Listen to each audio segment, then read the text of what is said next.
Hey gang, I wanted to just say hi and talk a little bit about Thanksgiving as we're getting ready for this next weekend.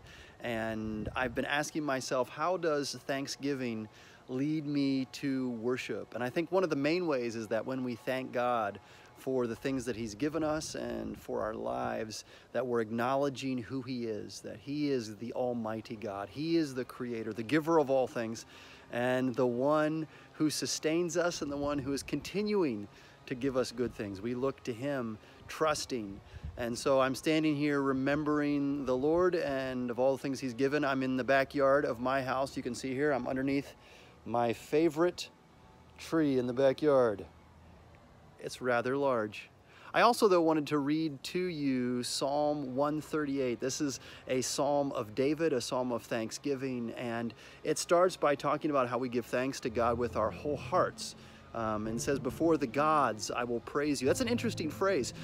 Different people interpret it different ways. Some people say it could be a false deity. And so, like I said, we're acknowledging that God is the only God. But it also could be translated angels, and that we are thanking God and worshiping God in the presence of angels. So this is Psalm 138. I will give you thanks with my whole heart.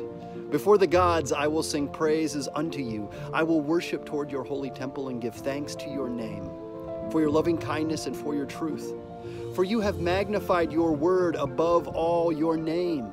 In the day I called, you answered me.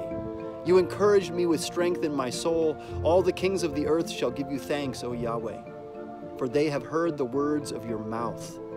Yes, they will sing of the ways of Yahweh, for great is the glory of Yahweh. For though Yahweh is high, yet He looks on the lowly, but the haughty He knows from afar. Though I walk in the midst of trouble, you will quicken me against the wrath of my enemies. You will stretch forth your hand, and your right hand will save me. Yahweh will perfect that which concerns me. Your loving kindness, O Yahweh, endures forever. Forsake not the work of your own hands. I love the end of that. Yahweh will perfect what concerns me. Your loving kindness endures forever. Forsake not the work of your hands. We are the work of His hands. He knit us together in our mother's womb. It is our faith that He gave us. He's the author of it, and He will not forsake us. So that's reason enough for Thanksgiving here in the backyard this weekend.